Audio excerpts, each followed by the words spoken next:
patriarch, Alec Murdaugh. Once that video was unveiled to the courtroom, there was an audible gasp. It's just so bad. They did it so bad. Really wasn't expecting this level of drama. It was just one revelation after the other. Okay, wait a second. He's been lying this whole time. I did lie to them. One man controlled this crime scene, and that was Alec. Bombshell accusations now from Alec Murdaugh defense attorneys. So we have filed a motion for a new trial. You thought it must now be over, but it just kept going from there. Oh, what a tangled web we weave.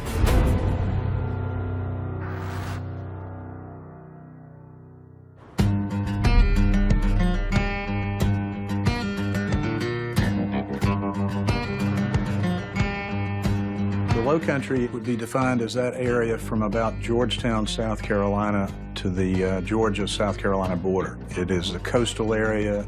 It's very picturesque. You've got lots of navigable waters, a lot of boating, water sports, and a lot of hunting. Friendly people, very rural. I think we got 4 stoplights, so it's not very big. I have always taken pride in the fact that even though we live in this small little community, everybody looks out for everybody. The Murdaugh family name was well known in the Hampton area. It'd be a legendary legal family in the entire area. They basically controlled everything from the early 1900s through their law firm and through the 14th Circuit Solicitor's Office. They had all that power when it came to the criminal side of things. The Murdaughs win just every case that they ever tried. If they had your case, you were going to win. If the Murdaugh was coming for you, you had no way of winning. I've known the Murdaugh family my entire life. We grew up together. Our kids were growing up together.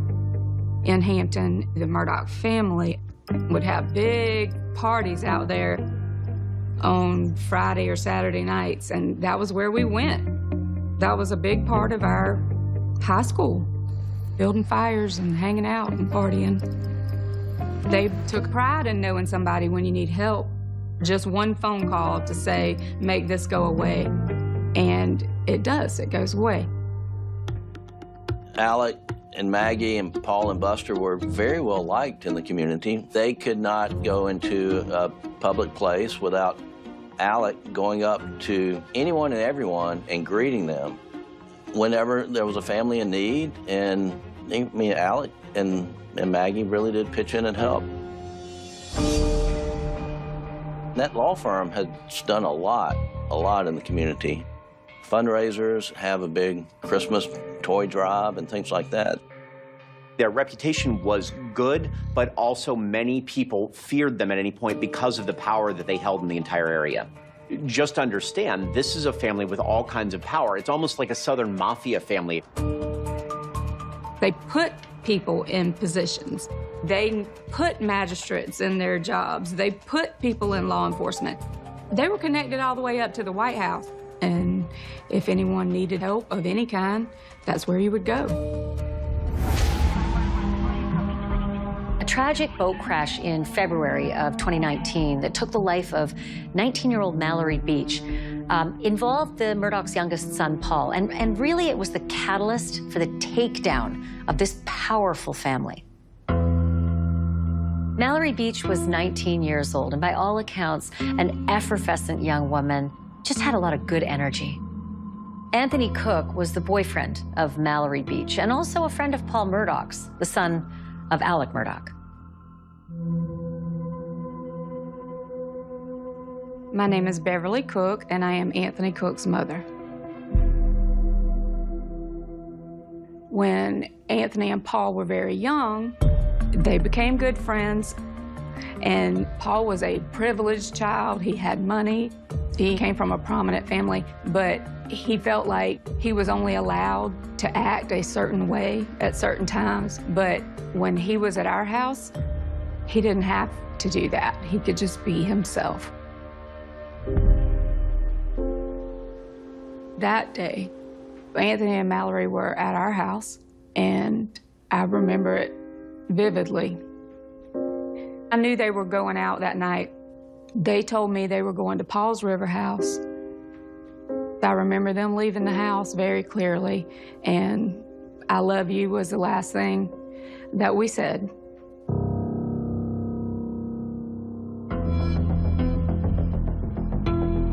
How this all started was a bunch of kids who wanted to go out drinking. Paul Murdaugh went to the convenience store. He's underage, but he's using his brother's ID. He's even caught on tape coming out of the store, holding the beer, the seltzers in his hands, holding them over his head like in a celebration factor, saying, look at what I did, look at what the rest of the day holds for us.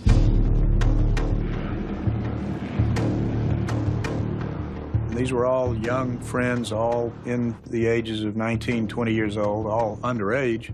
You have Connor Cook, Miley Altman, Connor Cook's girlfriend.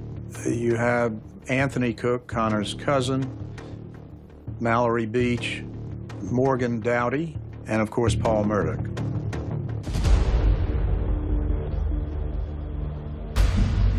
They began the evening by getting on board the boat and went for a joyride for several hours. Ultimately, they found themselves in Beaufort, pulling up to a dock there. No one really wanted to stop except Paul Murdaugh. Connor and Paul went inside a restaurant to get more drinks, while the other four were walking alongside that dock instead.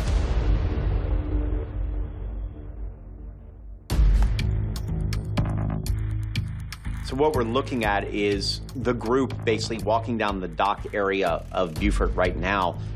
Anthony and Mallory are together. You can see Paul staggering a little bit along with Morgan right there. At this point, Paul believed that he should be driving despite the fact that he had obviously been drunk. So Paul drank from a young age, and he had an alter ego called Timmy, and he'd sort of become more scrappy and looking for a fight. Paul was so drunk that by the time he gets in the boat with everyone, they start to see signs of Timmy has arrived. So Paul was driving really erratically. He would speed up and he would slow down and he would go in sort of loops and show them that he was in control. It didn't matter what they said. They're becoming increasingly more worried, and little did anyone know that they were seconds away from their lives changing forever.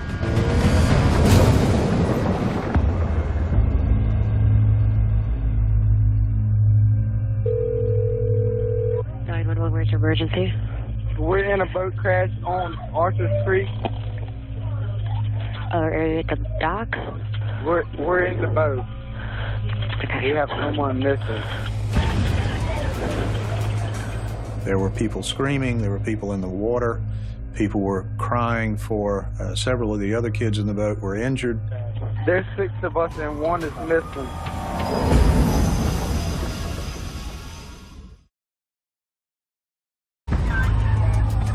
When the boat crash happened, it's a chaotic situation out there. Mallory Beach ends up in the water, and immediately the question is, where is she? You can hear it on the tape, and it's panic in their voices. At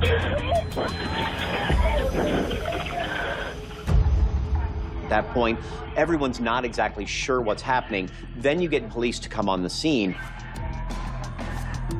Mom, there's 50 cops here, Coast Guard, everything. We can't find Mallory. It's been 30 minutes, Mom. When we got that phone call, I was shocked to hear Anthony on the end of the line.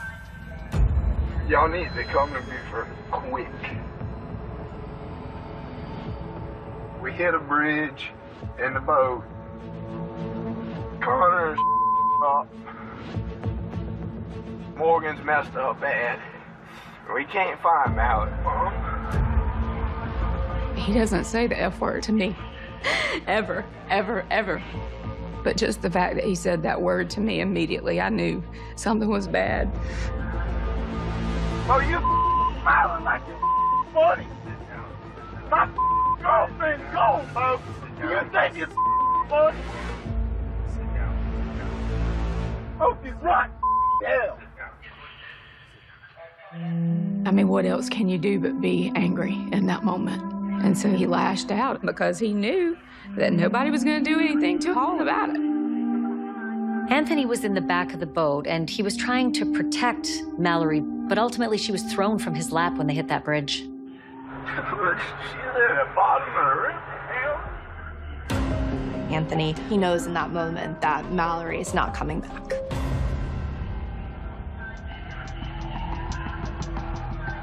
Hey, I'm with Department of Natural Resources. Who was driving the boat? Right, I'll fix up. The last time I grabbed my girlfriend and got down in the bottom of the boat, Paul was driving. Y'all know Alec Murdaugh? Oh, yeah, I know that name. That's his son. Good luck.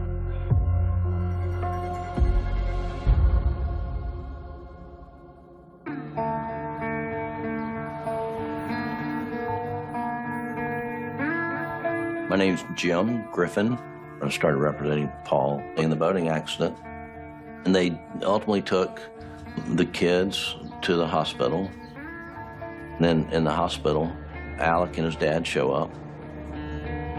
And Alec is visiting with the people in the boating accident and their parents.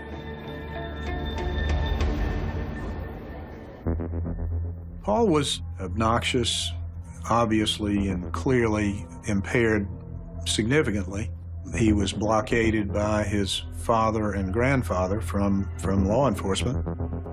And ultimately, his medical blood was something in the 0.24 range. Our legal level, like most states today, is a 0.08. And I think his grandfather said it best. He said, you know, he's drunker than Cooter Brown. Alec Murdaugh was at the hospital for one primary reason, and it was not emotional support. It was to clear Paul's name and to clear the family name. The Murdaughs said Connor should not talk to the police, shouldn't talk about who was operating the boat, and that everything was going to be taken care of. Connor's parents were concerned because they felt that there was an intimidation factor. Well, there's nothing worse than a wrongful accusation, except a wrongful conviction. And I wanted to make sure that that did not occur.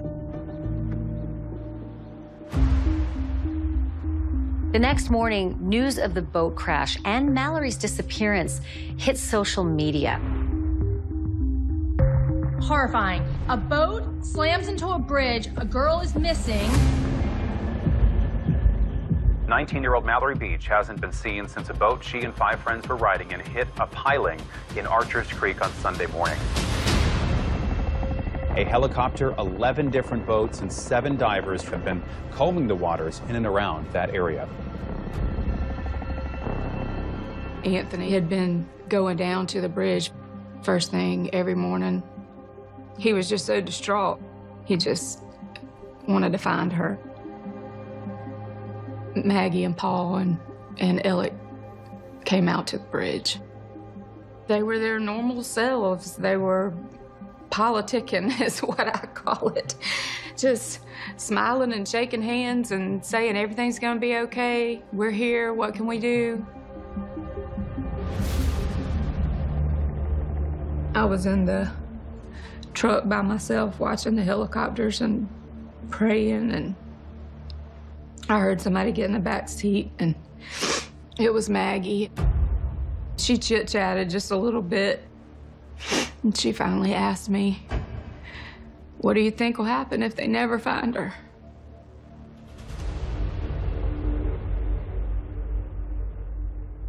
And I think that hit me like a ton of bricks. I don't know how you can even say that. She could feel the tension and exited the vehicle. That's when my mind started going crazy, thinking that that was not an option. It was hurtful, but it was expected. I mean, it just did not surprise me at all because it's just who they were. The search for Mallory Beach went on for 5 days. They called it a rescue mission. They were desperately trying to find her alive.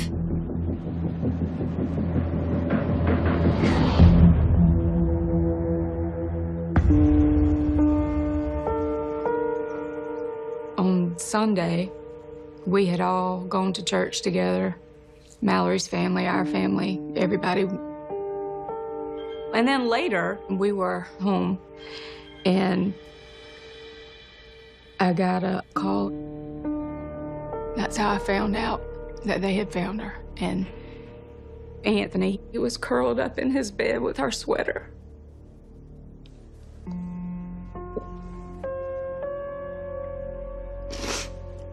And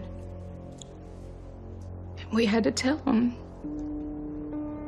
And then it was like it had happened all over again. It was just, I can't describe that moment.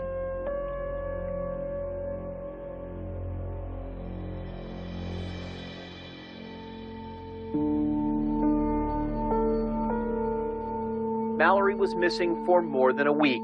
Her body was found by boaters in the Broad Creek Marina area on Sunday. As for what happened that night, it's still under investigation.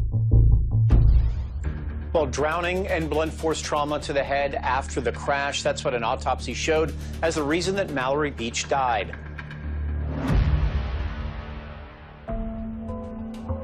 The fact that Mallory's body is found is significant because she could have been lost at sea, and her cause of death might not have been known. For Paul and his family, the finding of her body also put more pressure on them. And social media is getting more and more heated. The hashtag Justice for Mallory was established. They're calling out law enforcement for protecting the Murdaughs.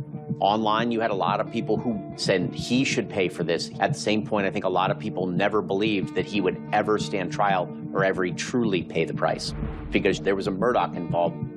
There was this outrage online from many social media users about how long it was taking for Paul Murdaugh to be charged. They were implying that law enforcement may have been protecting the Murdaughs from any consequences. Where is the state or federal investigation of all these local officials who've been protecting this family? And this is really when people started to get upset because this is when they realized how much power this family had. I don't think that I had any concept of how interesting and convoluted this thing was going to become.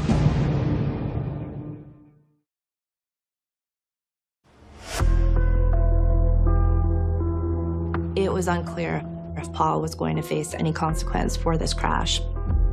It would be weeks until we would see charges filed in the case. And in fact, it took until April 18th, 2019 for charges to be filed, and that happened to be Mallory's birthday. Paul eventually gets charged with felony boating under the influence causing death and causing serious bodily injury. And his lawyers were ready to take this to trial, if it came to that. Paul Murdaugh sat silently for most of his arraignment hearing. Murdaugh's attorney made his plea of not guilty to 3 felony counts and waived the hearing of any charges. So now that Paul has pleaded not guilty, he's actually released on something called a personal recognizance bond. It's a PR bond. Basically, a judge reviews someone's criminal history, and in this case, it's determined that Paul does not pose a threat to the community. We asked for a PR bond. In South Carolina, unless it's a murder case, you have a constitutional right to a bond, and he got the bond. I'm going to set a personal recognizance bond in the amount of $50,000. A lot of Mallory's family felt like the amount of the bond was a slap in the face to them. There would not be accountability. We wanted him to own up to what had happened, to admit what happened, to be sorry for what happened, to feel responsibility. With a team of expensive and high-powered attorneys in place, Alec Murdaugh was going to make sure that his son didn't have to follow the same procedure that any old Joe would, including that typical jailhouse mugshot. This is the photo that was taken of Paul after his arraignment.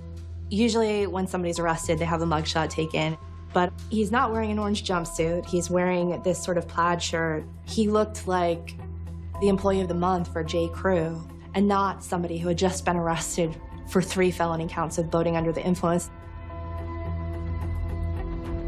He didn't even have to go through what anybody else would, including just being booked properly. Paul was not the devil. He had moments that he could be like that, but that was not his true soul.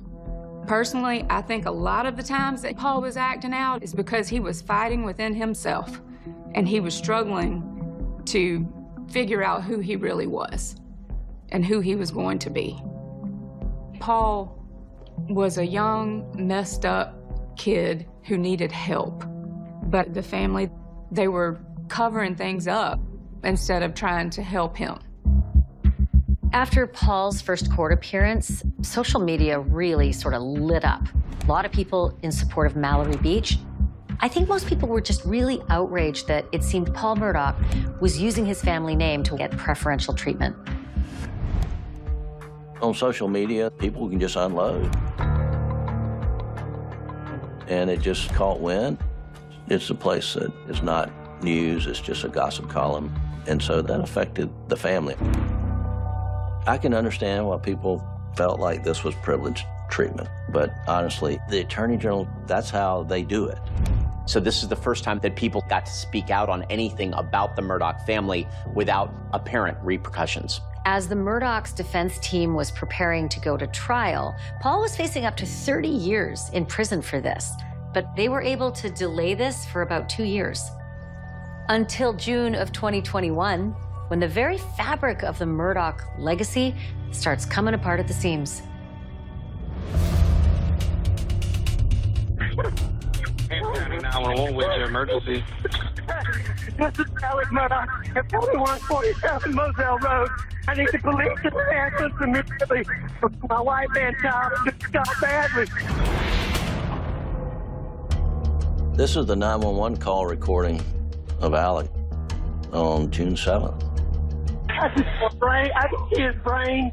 Okay, did you hear anything, or did you come home and find out? No, but I've been gone. I just came back.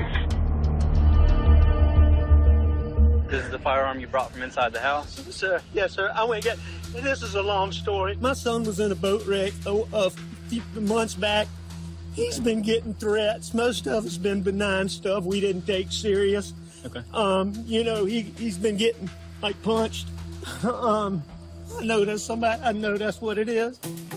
My immediate thought was it had to be some deranged person who wanted to take the law in their own hands because they thought Paul Murdaugh was going to get away with the murder of Mallory Beach.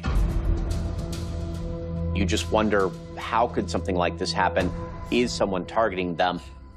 Alec Murdaugh is questioned at the scene that night by SLED, which is the South Carolina Law Enforcement Division. And the SLED agents take him to their car.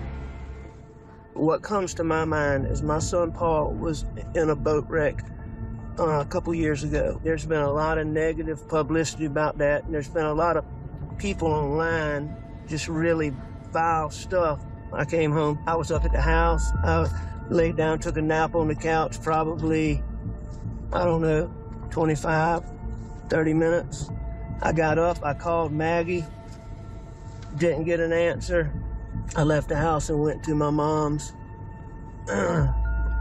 for just a little while. I came back here. I mean, I pulled up and I could see him, and, you know, I knew something was bad. It was my boy over there, I could see.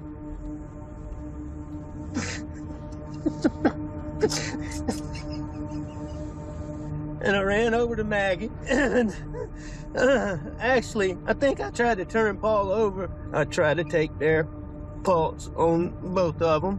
What I find so shocking is that people who hear that think he's acting, and I don't know why they think that. What do you get out of killing Maggie and Paul?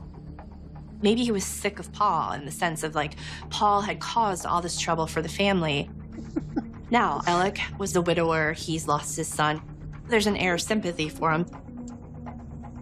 You got to remember that this is sort of a small community, and he's well known. So perhaps it wasn't odd that they didn't immediately go to the darkest place.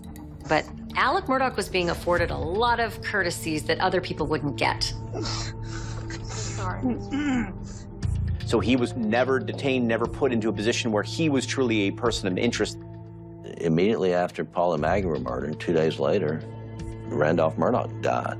And so Alex grieving over the loss of his wife and son and dad, and he is not functioning, honestly. He really was a broken man. As if there weren't enough madness in this case, now there was another case that had rumors flying. The murders of Maggie and Paul end up bringing attention to another death that has connections to the Murdaugh family.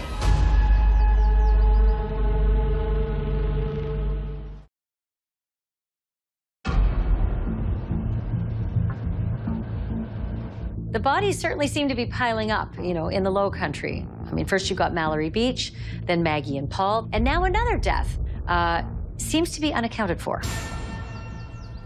When Maggie and Paul were killed, everybody connected it back and started that rumor mill again about how the Murdaugh family may have been involved in Stephen Smith's murder just a few years previously. The night of July 8th, 2015, Stephen Smith was driving home. He was coming home late at night, at 2 o'clock in the morning, and his car broke down on a very dark stretch of road about 3 miles from Alex and Maggie Murdaugh's home at Mizell.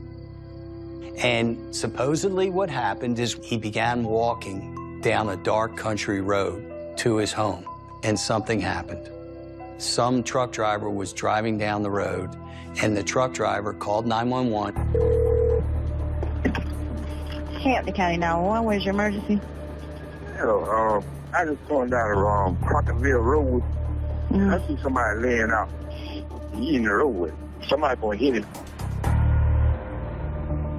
Stephen Smith, 19 years old, was found dead, lying in the middle of Sandy Run Road.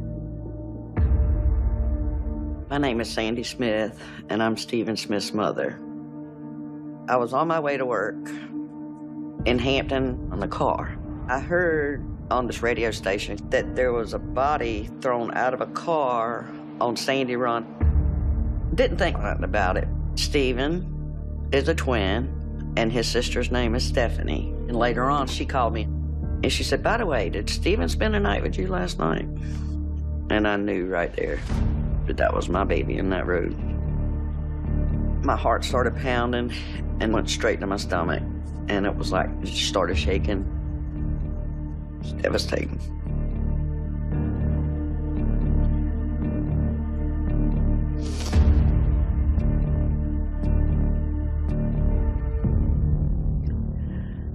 It's hard to move on from that. We were first told that it was a gunshot wound. Later, we were told that he was beaten by a blunt object. Then the final cause was pedestrian versus vehicle. While he was walking to get gas, well, he had his cell phone and his key in his pocket, but his wallet was still in the car. So how are you going to get gas with your wallet still in the car?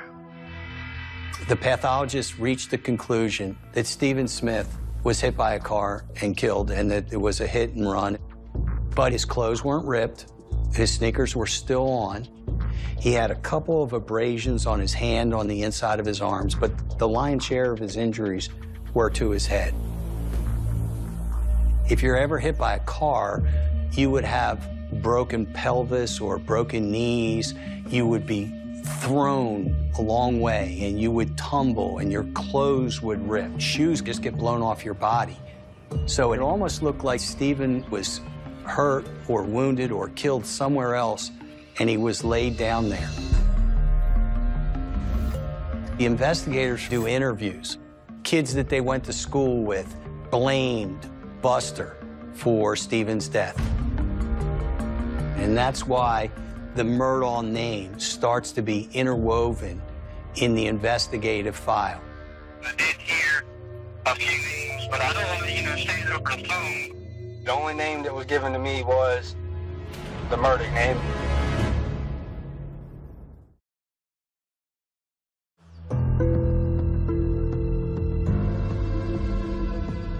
For 6 years, Sandy Smith was a mother who lived without an answer of how her child died.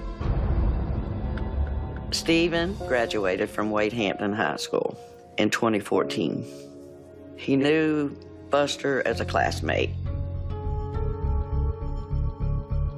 Buster Murdaugh is Alec and Maggie's older son. To the public, Buster looks like he's sort of this quiet kid. He wasn't a bad seed like Paul was perceived to be. Buster sort of seen just as like uber snobby. Before Stephen passed away, he did tell me that he was fixing to go deep sea fishing. And I said, oh, cool, who are you going with? And he said, a friend. Said a prominent friend. I said, oh, okay. I said, where are you going? He said, Key West. Never thought about it until somebody told me that there was a bunch of pictures posted of the Murdaughs in Key West deep sea fishing. Then it was like, is there some kind of connection here? People would pick on Stephen for being gay, so then, you know, you kind of figure out that's not how people in Hampton think you should be. Stephen never hid who he was. He was always who he was, regardless of who liked him and who didn't. He knew we loved him. We supported him in whatever he did. That's looked down upon by a lot of people in Hampton County and in the South. There is yet another case tied back to this family that has gone unsolved for years, and it wasn't until Paul and Maggie's murders that investigators gave this case a closer look. Social media seemed to be on fire about connections between Buster Murdaugh and the Stephen Smith death. But even though there were tips that had come in, he was never interviewed in the case and wasn't charged either. SLED made it sound like they found something that would implicate Buster or Alec in Stephen Smith's death. And that ran like wildfire. And it was so defamatory to Buster. He's been through so much. And these rumors just kept building. This is Maggie Murdaugh's Facebook page and some really sick comments. Buster is gay and his father either knew or was about to find out, and poor Stephen's death was ignored. A, this is so not true, and B, so disgusting, and C, I mean, why would someone go on Maggie Murdaugh's Facebook page with her family and desecrate it like that? I mean, it's a desecration. To this day, SLED won't come out and say Buster had nothing to do with it. And yet, he's been twisting in the wind. During the investigation, Buster's name came up a few times. The highway patrolman, he can't even identify the original source for Buster's name. And it was just rank speculation. People were trying to associate Buster with Stephen Smith, which there's no connection whatsoever.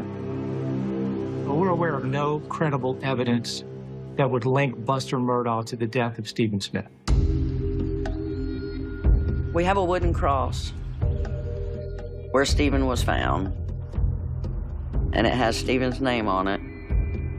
I want everyone to see it because if there's somebody out there that knows something, I want you to remember where my son took his last breath. Now that the details of Stephen Smith's death have really resurfaced, right on the heels of Paul and Maggie's death, the suspicions in this community are really starting to percolate. And Buster and Alec seem to be on trial in the court of public opinion. And their dynasty is sort of on the edge.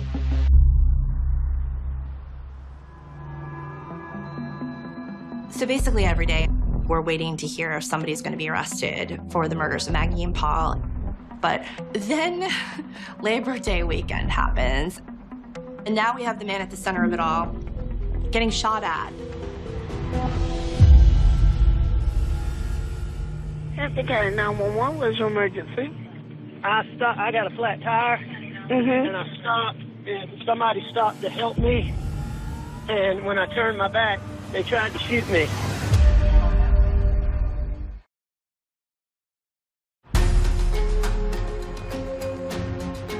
As if the murders weren't crazy enough, now another member of the Murdaugh family has been shot.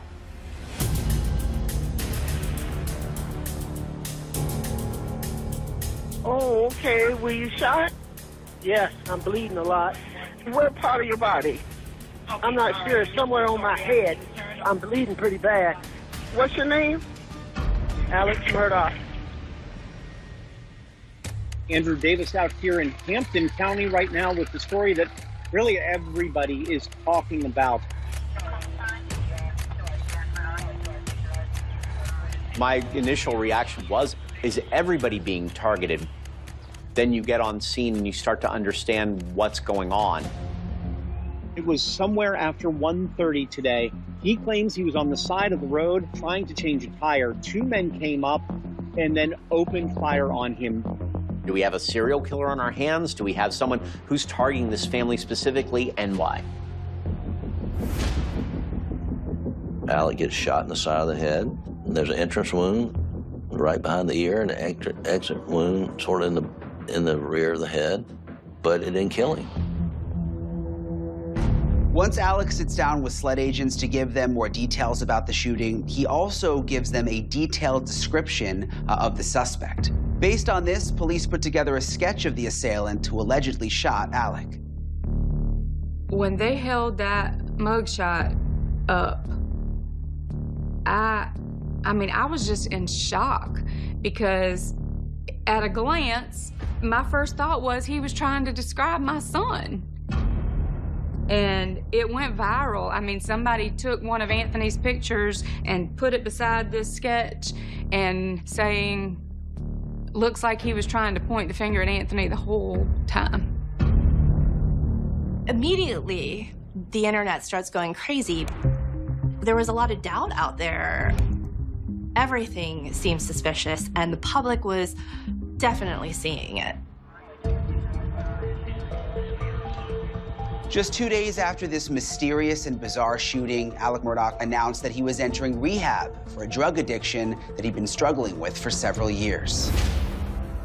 Alec had a severe opioid addiction. He'd been to detox a couple of times, but he'd never gone on to the rehab portion of treatment. And I think at Paul's boating accident and Paul's charges and the stress of that, I think that just sent him into further addiction.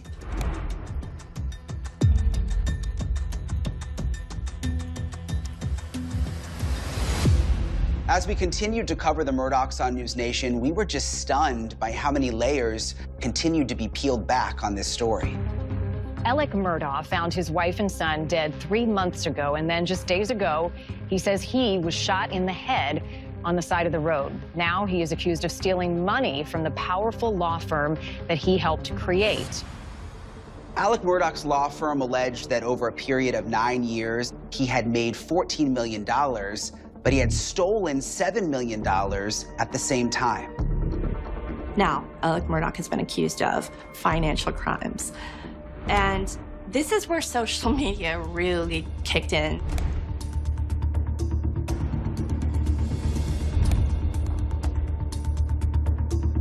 And now they're hooked. So we were wondering, why isn't he getting arrested for this? Why isn't he being charged? And then we started to hear that there was a suspect in the shooting. So that became another explosive thing. Overnight, investigators announced charges in connection to the shooting of Alec Murdaugh. South Carolina law enforcement officers arrested 61-year-old Curtis Smith for the roadside shooting that sent Alec Murdaugh to the hospital on September 4th. Curtis Eddie Smith was a distant relative of Alec. Over time, they became friends, and Eddie was able to get Alec, drugs, opioid pills. The big question on everyone's mind, why would Curtis Eddie Smith want Alec Murdaugh dead? Within a day of Smith's arrest, there were already people on social media who had their doubts about this attempt on Alec Murdaugh's life. People were already questioning whether this was a weird, sort of dark ploy by Alec Murdaugh himself. But then a recorded interview between SLED agents and Alec Murdaugh reveals the real reason behind this roadside shooting, and social media explodes when this new info comes to light.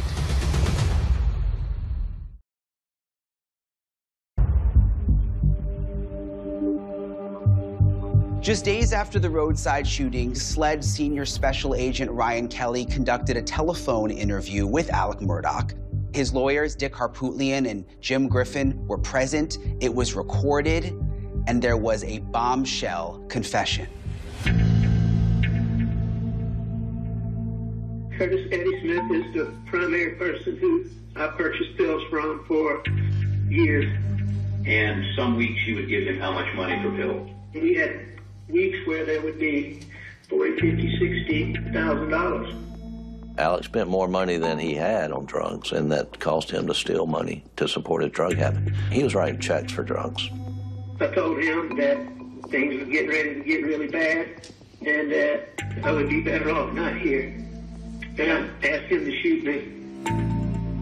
And I think at first he was a little surprised, but then he said, okay. Did you pay Curtis any money for this? No, sir. I'm gonna be honest, that doesn't make any sense to me. I understand. I told him to follow me out, and that I would make a flat tire, and he would go past me and turn around and come back and do it. So what was your intent? For him to kill me. I thought that it would make it easier on my family for me to be dead. I have a fair amount of life insurance. Do you remember how much? Not off the top of my head, but like $10 million, $12 million. So your intent was to have him kill you so he could collect the life insurance, right? So my son could. I mean, I knew I was about to lose everything, and I figured he's better off that way. If you believe Alec, he needed Cousin Eddie to help him take his own life, to get insurance money for his son. Not everybody believes that story. Some believe that Alec was hell-bent on making it look like Eddie was not only trying to kill Alec, but trying to kill his entire family. He shot me. Where did he shoot you? He missed and hit me in the very back of the head.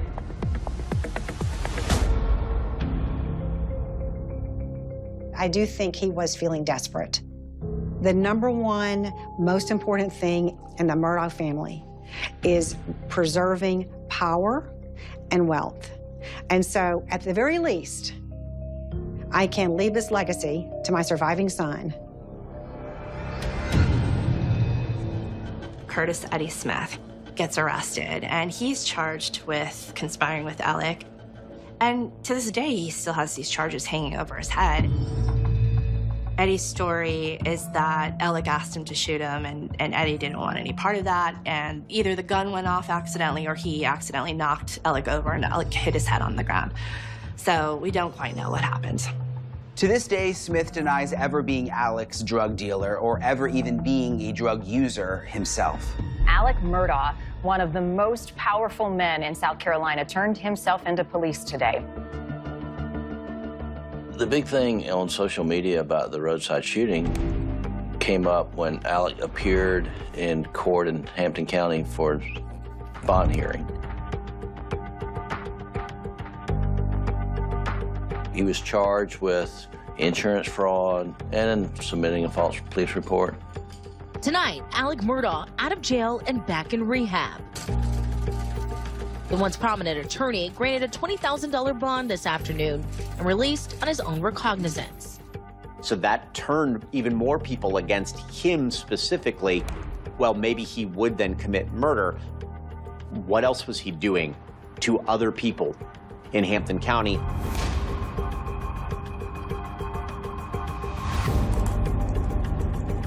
We started doing a lot of research into what other things that the Murdaughs might have been involved in.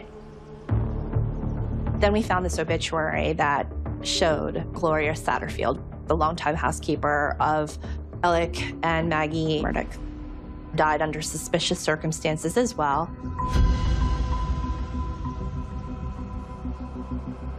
911, where's your emergency? 4147 Moselle Road. What's going on out there? My housekeeper has fallen and her head is bleeding. I cannot get her up. Where'd she fall from? She fell going up the steps, up the brick steps. She's on the ground. She's on the ground. Is she conscious? No, not really. Well, I mean, she's mumbling. Gloria was rushed to a hospital. She had an internal brain bleed, and she had 12 broken ribs. And she died 3 weeks later.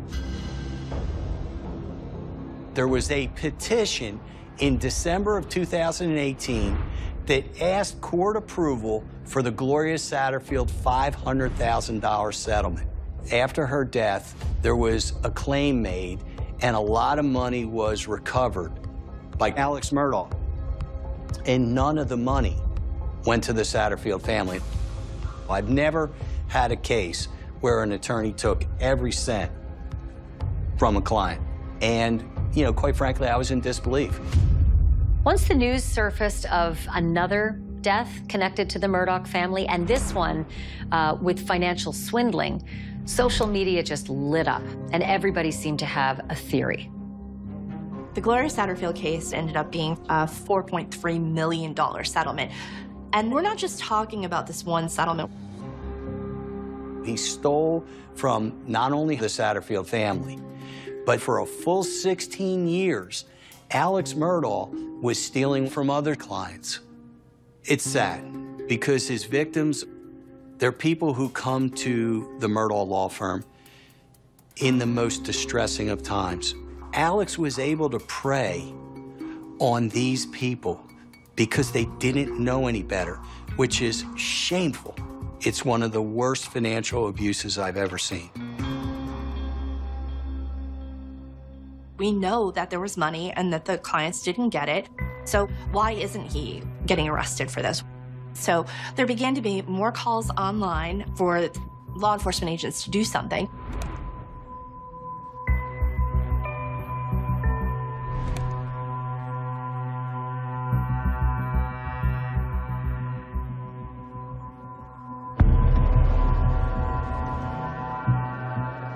South Carolina's law enforcement division arrested Alec Murdaugh in Florida right after his release from a drug rehabilitation facility in Orlando.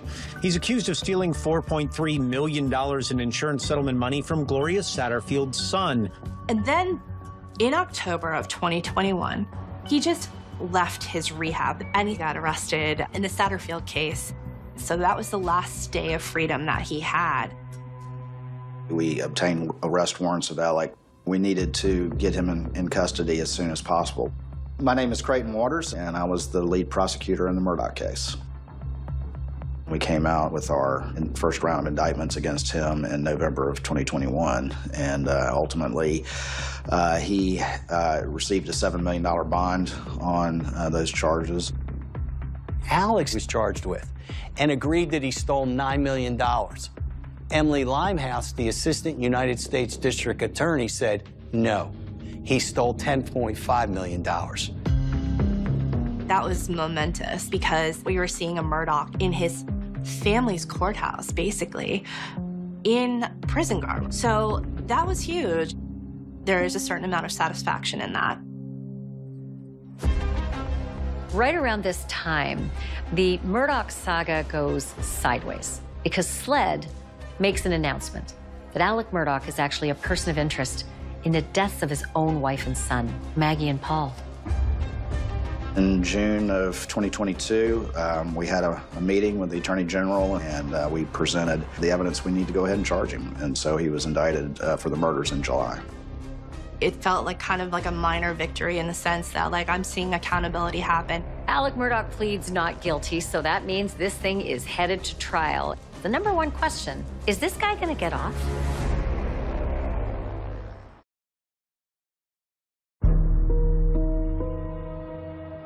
The ultimate judgment of the Murdaugh dynasty is now on the world stage.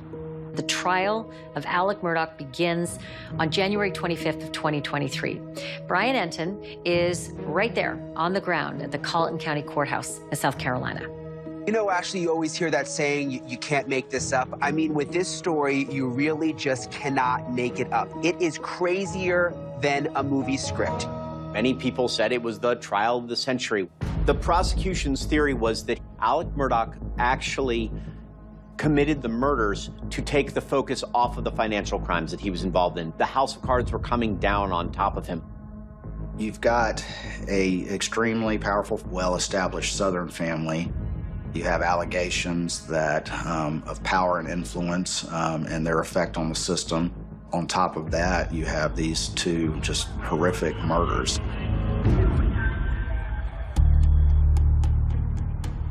Going into the trial, we thought the state did not have sufficient proof or forensic evidence to prove that he committed the murder. And so we felt really good about our chances. About a week into the trial, there's a standout moment that sparks a debate and really divides social media. SLED agent Jeff Croft testifies that he was 100% confident that in Alec's interview after the murders, that he said something potentially incriminating. Your Honor, this time we're going to play Exhibit 243, the second interview of Alec Murdaugh. And you definitely saw a traumatic picture, and I know it's hard. And sitting there talking today is tough. It's just so bad. They did it so bad. It sounds like to some that said, I did them so bad. So if you thought that Alec did it, this would be perfect proof that, yes, he did. It's just so bad. They did it so bad. Instead, others heard it as they did him so bad. And he's in sort of an emotional state, so it is very difficult to hear. It's just so bad. They did it so bad.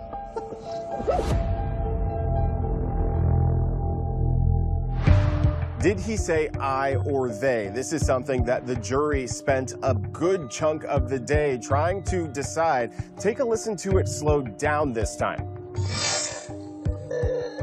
It's just so bad. They did it so bad. That was very hotly debated on social media.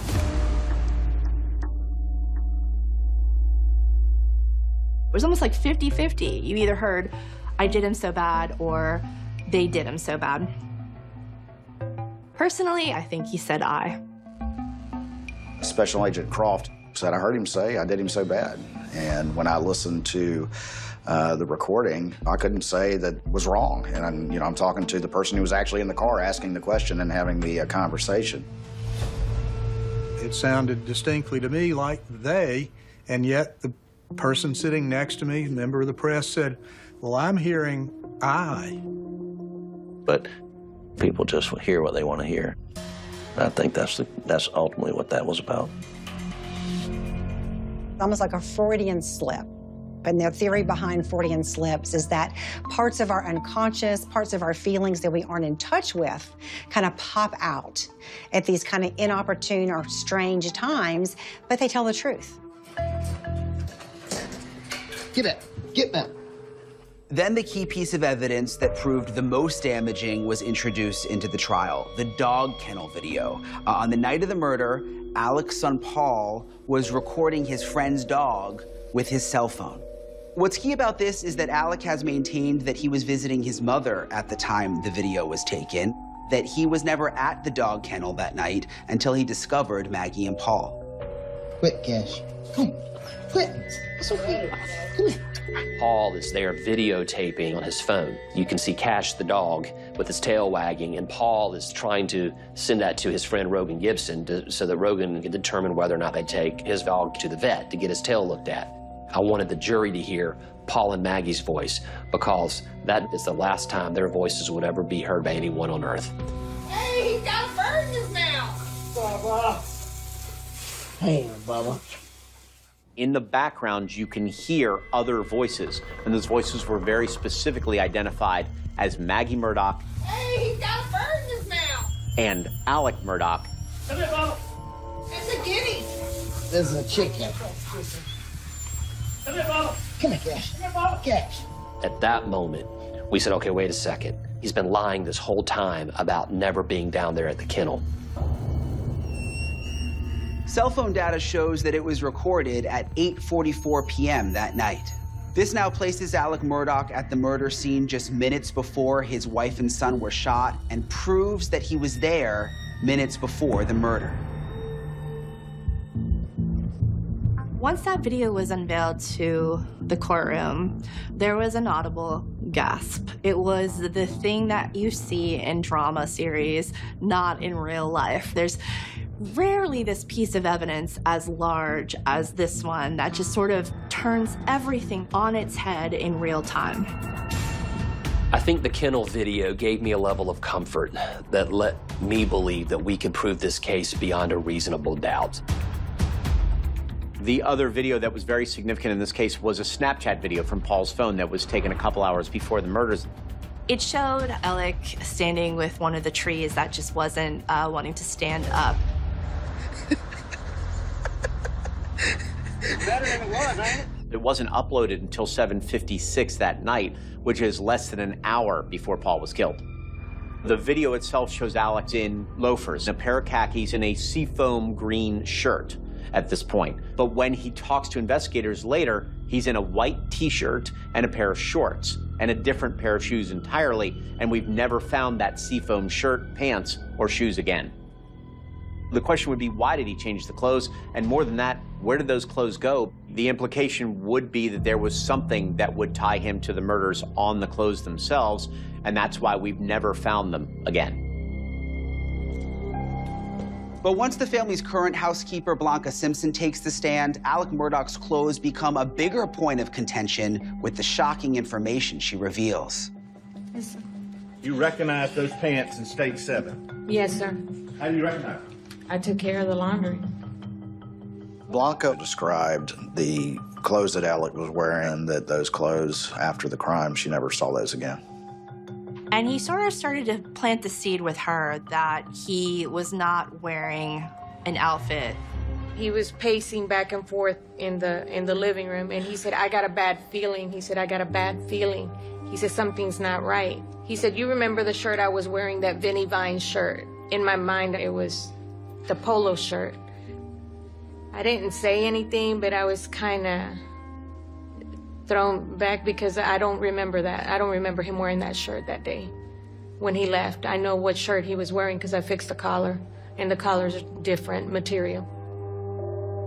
What this testimony effectively was suggesting was that Alec Murdaugh may have tried to sway Blanca into telling investigators, if they asked, that he was wearing one thing when in fact he was wearing something different. It was unusual to be seeing a paid employee of the family speak out in a way that was against the narrative of the family. But she stuck to her own values and she told the truth.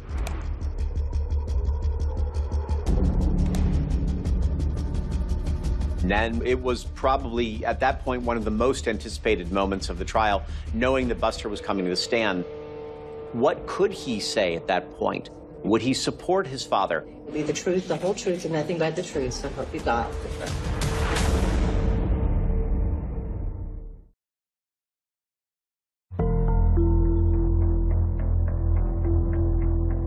Buster came up to the stand that day. And the courtroom was a packed house. There was not an empty seat there. Buster's testimony was the first time a lot of people were hearing Buster speak. My dad called me on the phone. He asked me if I was sitting down, and I was like, yeah. And then he, sounded odd, and then he told me that my mom and brother had been shot. I kind of just sat there for a minute. I was in shock. But eventually we got our stuff together and drove down to Moselle. Do you remember what time you got to Moselle? I got there sometime probably around 2 o'clock in the morning. And when you got there, did you see your dad? Yes, sir. What kind of condition was he in? What was his demeanor? I mean, he was destroyed. He was heartbroken. I walked in the door and saw him and gave him a hug and just broken down. Could he speak? Not really. You crying? Yes, sir. Buster Murdaugh on the stand was effectively just a full-throated support of his father, tearing down every claim that the prosecution had made. And if you looked at Alec, you could really see him smiling and nodding along as if to acknowledge the support he was getting. It was another day at the office in some ways, and just doing exactly what he was asked, but doing it in a very robotic, almost emotionless way. Buster seemed to me like somebody who had put his emotions aside and was like a soldier. You don't show emotion because emotion is weakness. It's very difficult to change the way you've coped with life for years. The question came up from the beginning, would Alec take the stand? And a lot of people questioned that and said, we still don't believe it's going to happen. As a criminal defense lawyer, whether you put your client on the stand is always a very difficult decision, but ultimately that is one of the decisions that your client makes. It was only when he finally stood up and they said, do you want to testify? And he said yes. And then we were in for the theater of it all. This was Alec's final closing argument, the closing argument of his lifetime. It was his opportunity one more time to stand up there and look at a jury and win them over like he had done so many times before. Mr. Murdaugh, on June 7th, 2021, did you take this gun or any gun like it and shoot your son Paul in the chest in the feed room at your property off Moselle Road? No, I did not. Did you drive down to the kennels in your Suburban? I did. What'd you see? Saw what y'all seen pictures of.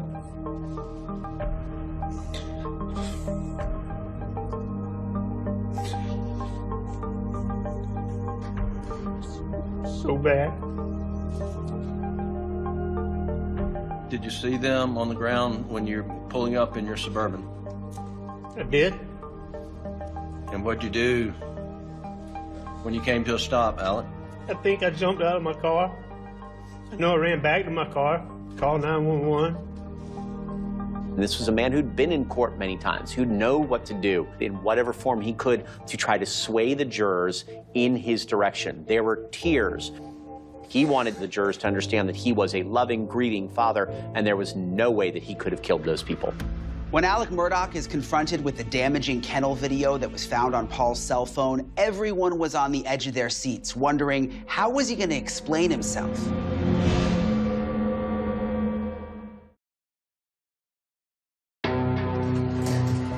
Get back. Get back. After a video was discovered on Paul Murdaugh's phone with his father's voice on it, this completely contradicts what Alec had been saying, that he was not at the dog kennel. And now it was time to see what Alec had to say about it for himself. Mr. Murdaugh, is that you on the kennel video at 8:44 p.m. on June 7th, the night Maggie and Paul were murdered? It is. Were you, in fact, at the kennels at 8:44 p.m. on the night Maggie and Paul were murdered? I was. Did you lie to Sled Agent Owen and Deputy Laura Rutland on the night of June 7th and told them that you stayed at the house after dinner? I did lie to them. So now he's saying that he was actually there. And even though he's admitting it and being straightforward with the jury, this is still not good for Alec Murdaugh. When it came to the murders, he had no choice but to admit that he lied. The videos proved it. As my addiction evolved over time, I would get in these situations or circumstances where I would get paranoid thinking.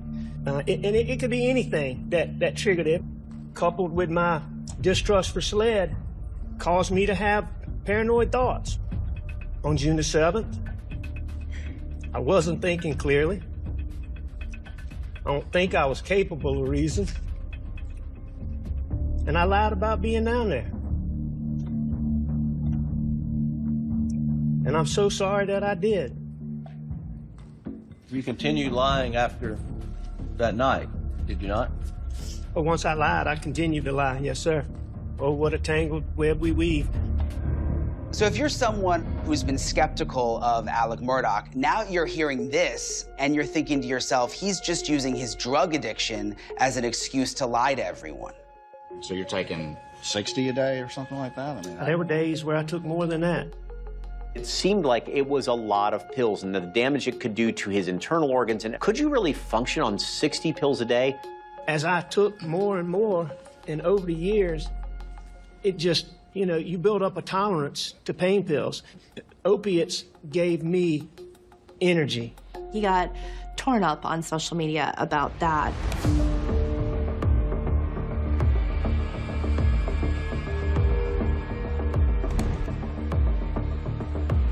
Then Alec reminds us all again that a nameless, faceless social media vigilante still angry over the Mallory Beach boat crash is really the person responsible for the murders.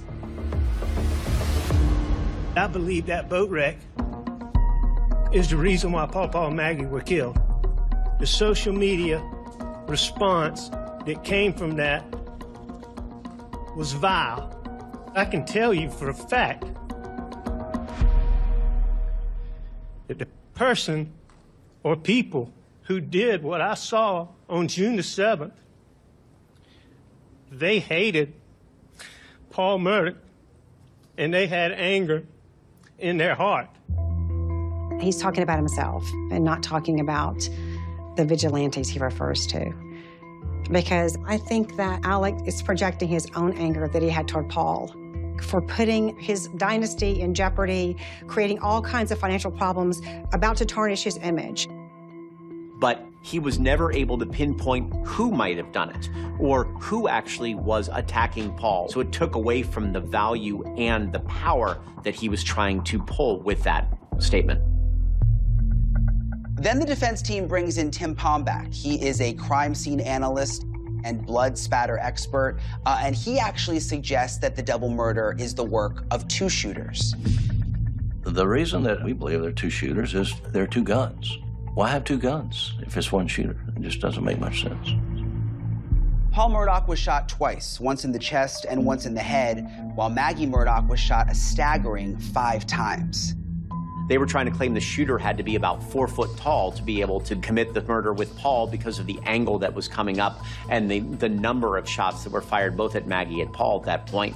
And the prosecution was able to come back with Dr. Kenny Kinsey. I've worked approximately 800 death scenes in my career. I would describe myself as Andy Griffith with a crime scene background. I don't dumb it down for the jury. I bring the jury down to my dumb level, and explaining evidence doesn't have to be that difficult. The average man and woman, they just want to be able to form their own opinion. We actually went to Moselle, went in, did my own measurements, just verifying what the original crime scene examiners had documented. Are you confident that the direction was correct on this? Yes, sir. I have no reason not to believe the direction. Adjacent to that kennel is a room where they kept their supplies. And when Paul was shot, by the blood evidence, he was standing upright halfway in that feed room, and he was looking away from the door, and that's when the first shot hit Paul. And that shotgun was discharged in very close proximity, an arm's length away from Paul. Something caused Paul to turn at the last minute when that shot was fired, and he was moving really, really slow, going toward that door. His shoulder and his head breached that door. That's when he sustained a fatal wound, and it exited out of the top of his head.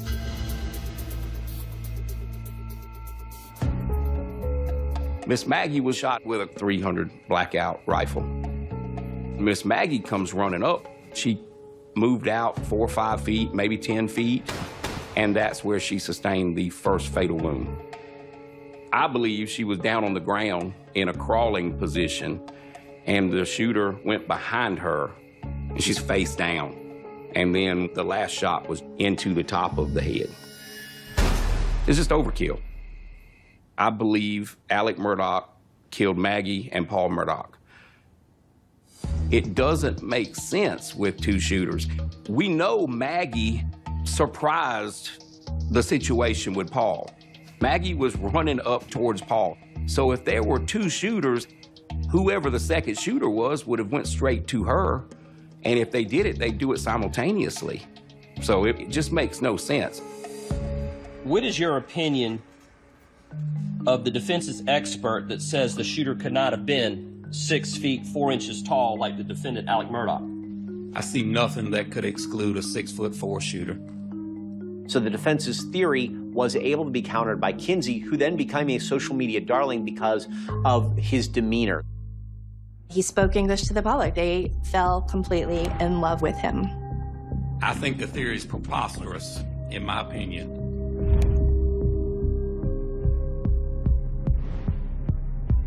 The jury had now heard testimony from over 60 witnesses, and now the world braces itself for closing arguments that will determine the fate of Alec Murdaugh.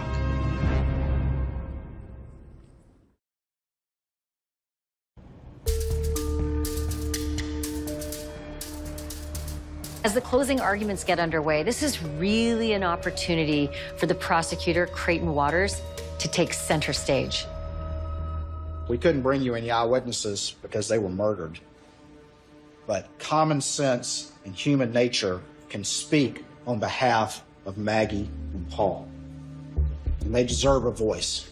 You have to bring some emotion to it and remind the jury that you never want to forget that there are victims at the heart of this. She heard that shot, was running to her baby when she got mowed down by the only person that we have conclusive proof was at that scene. A lot of little things that sort of add up in this circumstantial case. But Paul's phone dispelled the biggest lie that Alec told, which is that he was never at the kennels with Maggie and Paul the night of the murders. This was going to be incredibly damning to Alec. One man controlled this crime scene initially, and that was Alec. Don't let him fool you too. I ask you to return a verdict of guilty. Alec did not kill his family. I don't know why they call it argument. I'm not here to have an argument with you. And at the end of the day, you're staring at some jurors and trying to talk to them. And that's really what I tried to do in my closing, was to talk to them. On behalf of Alex, on behalf of Buster, on behalf of Maggie, and on behalf of my friend Paul, I respectfully request that you do not compound a family tragedy with another. Thank you.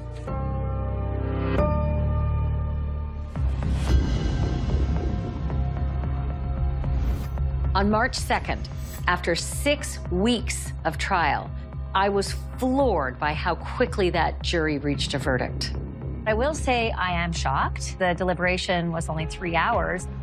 Usually when a jury comes to a decision that fast, it does not bode well for the defendant. My producer telling us that the jurors say they do, in fact, have a verdict. The State versus Richard Alexander Murdaugh, defendant. Indictment for murder, guilty, verdict. The State versus Richard Alexander Murdaugh, defendant. Indictment for murder, verdict, guilty. Doesn't matter how much money you have or people think you have. Doesn't matter how prominent you are. If you do wrong, if you break the law, if you murder, then justice will be done. He's currently doing 2 life sentences in state court. I think Alec Murdaugh was wrongfully convicted, and so I'm totally deflated, completely deflated. But until we find the real killer, no one will believe me, right? And I remember just a sense of elation, like just relief, because the last thing I wanted to happen was for us not to deliver justice. Now they're being called out. Now people know who he is and what he is. He's evil.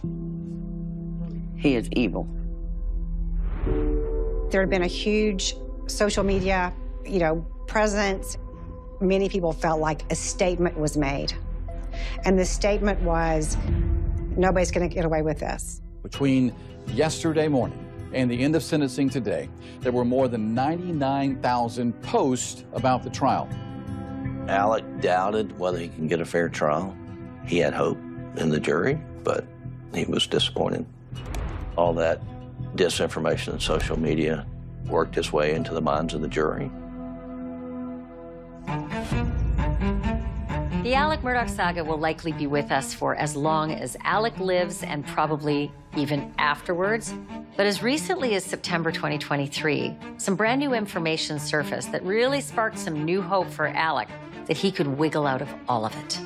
And here we go again. This is a bombshell filing and bombshell accusations now from Alec Murdaugh's defense attorneys.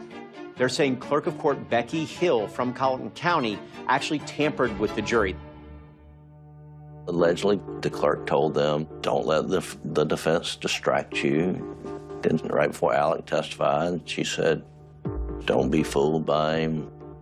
They say that the clerk pressured jurors to reach a guilty verdict so that she could profit off of it all. Becky Hill wrote a book right after this trial. And if you don't get a guilty verdict, will it still sell quite as well?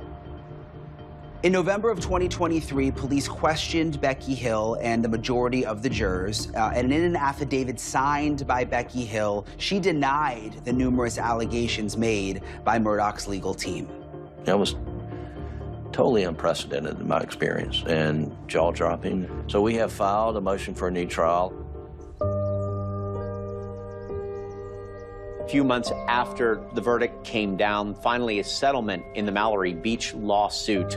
Paul was about to stand trial, but he was killed. Her family alone in that settlement got $15 million from the convenience store that sold Paul the alcohol that day. Mallory loved animals, and we have started the foundation, Mal's Pals, as part of keeping her memory alive. I just don't want to see her get lost in the Murdaugh mess. Here's a section of the official statement released by Buster Murdaugh regarding the Stephen Smith case. These baseless rumors of my involvement with Stephen and his death are false. I unequivocally deny any involvement in his death, and my heart goes out to the Smith family. I've always talked about a second autopsy because I did not agree with the pathologist because she had ruled Stephen's death pedestrian versus vehicle, and I knew that wasn't true. We got the autopsy done, and finally SLED ruled his death homicide. So SLED reopened Stephen's case, and I was elated. It was the first time I was able to cry joyful tears instead of sad tears. And they told me they're getting closer to the end. Gloria Satterfield's financial case now continues to still be in the court system. We have a judgment of $4.3 million that we intend to collect. And they're not going to let Alex Murdaugh rest simply because he was convicted of double murder. From the very beginning, I had said that the Murdaughs could not survive social media, and that ended up being true in probably the most epic of ways.